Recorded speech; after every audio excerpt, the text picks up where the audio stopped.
And as of this afternoon, we've learned more than 4,000 National Guards have now been officially activated, along with 700 U.S. Marines. Governor Gavin Newsom sued the Trump administration, saying that decision should have been his. That's right, you heard that correctly. There are now 4,000 National Guard troops deployed to Los Angeles and 700 Marines. Unfortunately, we've seen individuals whose intentions are to cause damage and to assault law enforcement. And if you're unaware, this is the FBI. They have announced they are looking into who's funding a lot of these protests in LA. So we have a lot to dig into, and spoiler alert, Gavin Newsom is pretty upset. Now before we start the video, make sure to please like the video. It's the #1 way you guys are helping this channel, but it also helps others see the videos as well, and I think people want to see what's happening in LA right now. Here we go. Not want citizens to be scared of their own military. I love the military. I served alongside my whole life, so I'm worried about you tainting it. Have you given the order? Have you given the order that they can use lethal force against honor? I want the answer to be no. Please tell me it's no. Have you given the order? Senator, I'd be careful what you read in books and believing it, except for the Bible. Oh my God. So your former predecessor, I guess that's not enough for you. Okay, on Iran. Okay, so with all of these National Guard deployments happening, Pete Hegseth was asked about the use of the National Guard and whether or not they can use lethal force on American citizens. Now, Pete Hegseth did not even see this as a legitimate question. I think he saw this as an attack. Here's all we know. The National Guard has not used lethal force. They're only using less than lethal force, and the National Guard and Marines are in Los Angeles to protect federal assets, mainly protecting federal buildings.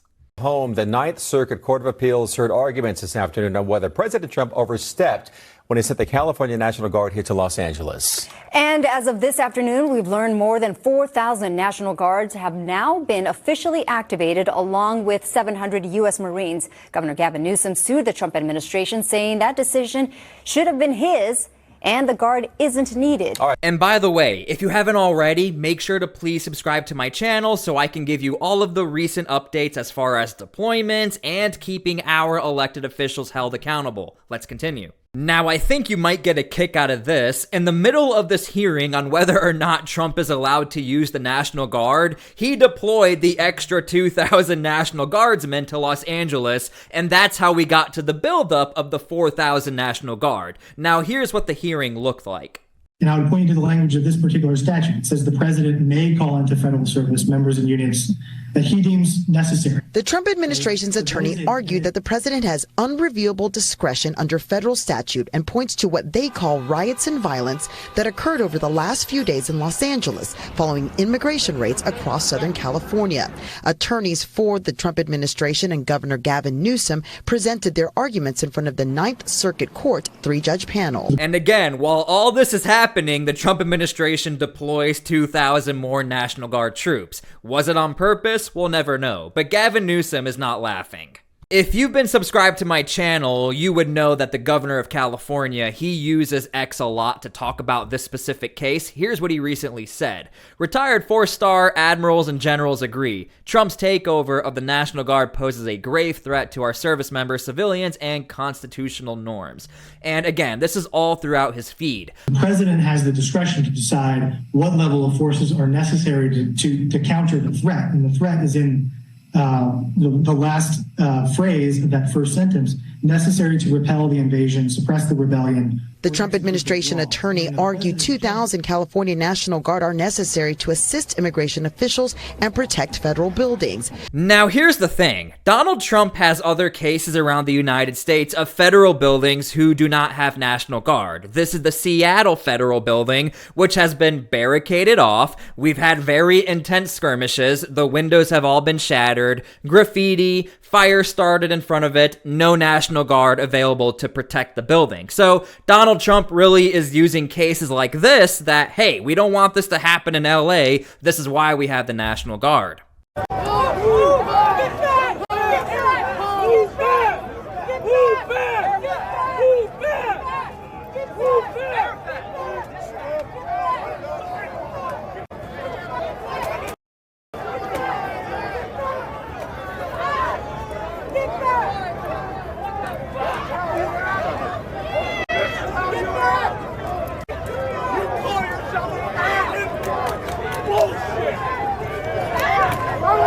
I also want to point out, when it comes to Los Angeles, these protests are massive. And we actually have a real case where the National Guard, embedded with other agents, were able to repel away a protest that started to encircle the federal building and get a little too close. So Donald Trump has all the evidence in the world, and it looks like he even has legal standing to deploy the National Guard in Los Angeles. Now, I know recently, as I make this video, there haven't been too many other cases of violence or anything like that, but we are in the preventative measures as far as not allowing what happened in Los Angeles to happen again by just flooding in more National Guard and protecting federal assets.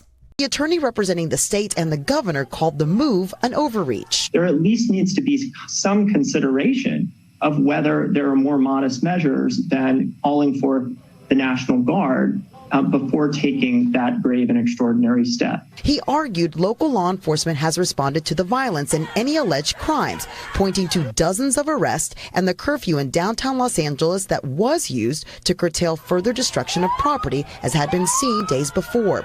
Governor Newsom, the state's attorney general, the mayor of Los Angeles, and others have said that the presence of the Guard has intensified demonstrations and the situation locally. So I also want to point out, when it comes to all of these National Guard deployments, California is arguing from a moral standpoint and a legal standpoint. Morally speaking, look, when you bring in the National Guard, all these guys are doing, you're just causing more chaos, and it's the National Guard's fault. Also, Donald Trump, legally, he cannot deploy them, and they are overstepping. Today, the state argued the Guard's presence in LA, which is about 1/3 of the California Guard, keeps them from other duties. That's causing harm in terms of not having troops on the ground ready to respond to emergencies, especially wildfires, which is especially problematic as we enter the peak of wildfire season.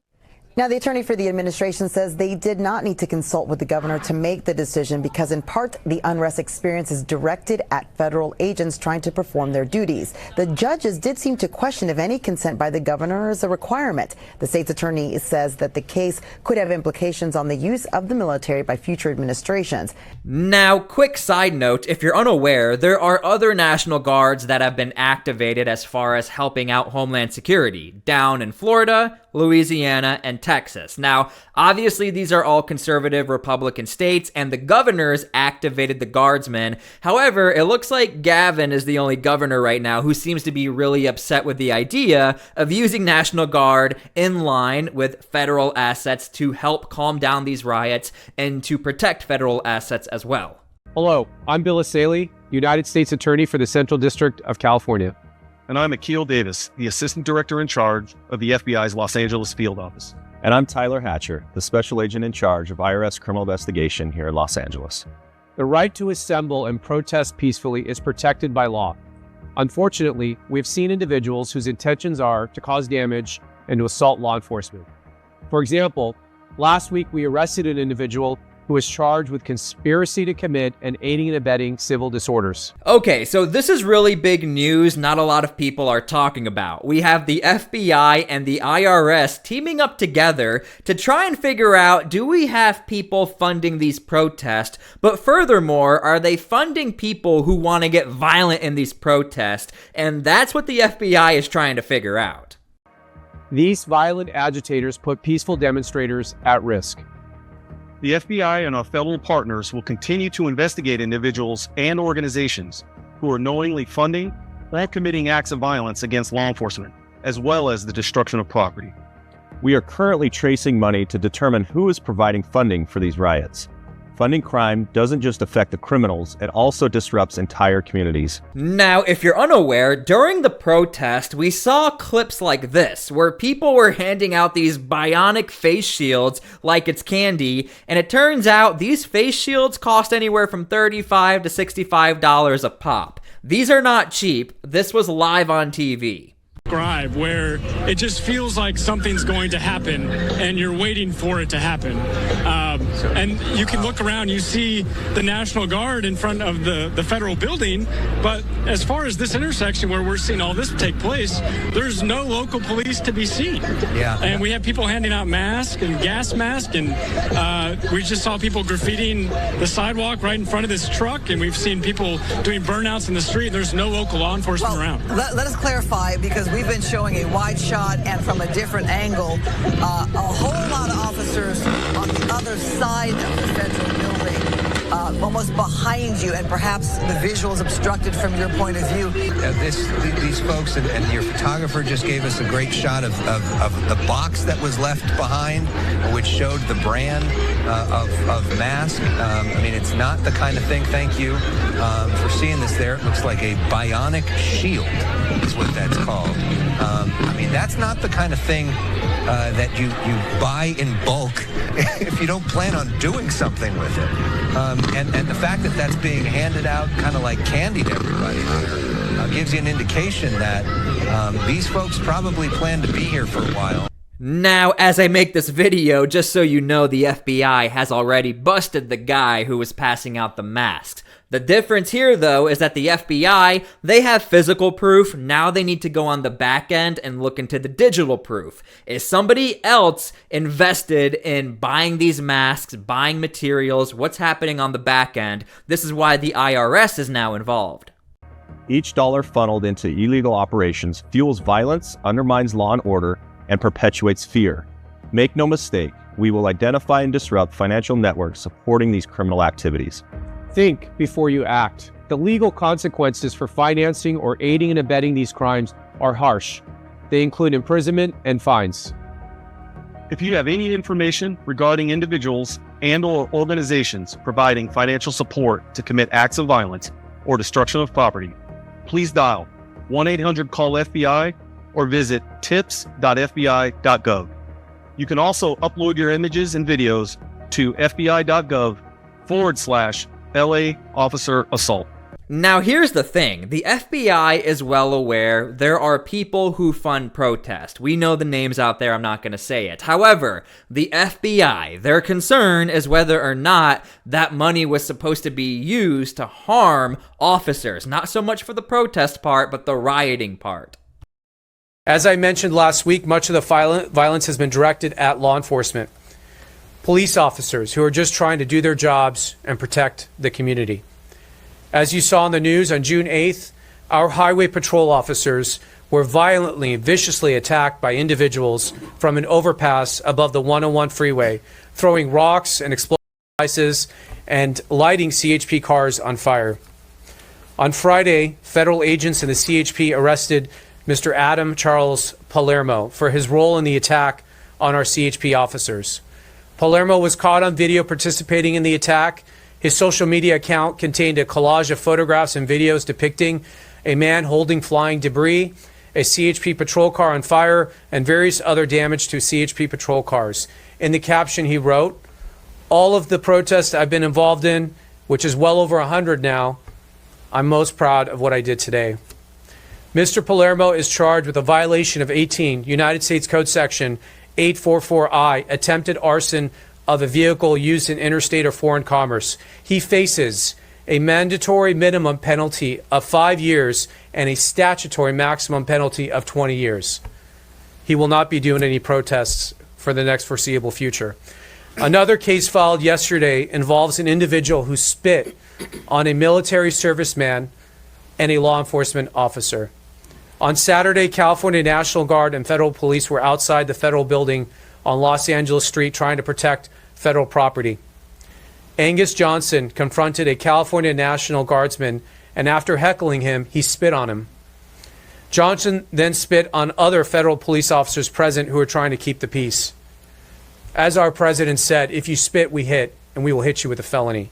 Mr. Johnson is charged with assaulting a federal agent in violation of 18 United States Code Section 111. He faces a maximum sentence of 8 years in prison. So the FBI is absolutely not messing around when it comes to these investigations. So we'll just have to wait and see what happens. As far as these deployments, I'm telling you right now, I would not be surprised if more deployments happen if these protests continue. Now, the good thing is, as I make this video, it looks like a lot of the protests have calmed down. But I want to say this, and again, if you've been following my channel, there's going to be a lot more deportation raids. There's going to be a lot more deportation extractions inside of the hallways of courtrooms, which will probably lead to more of these protests, especially in the Seattle area, but probably in Los Angeles as well, since that's a sanctuary city and California is a sanctuary state. Anyway, I hope you guys enjoyed this video. Thank you guys for everything. God bless, and we'll see you all later.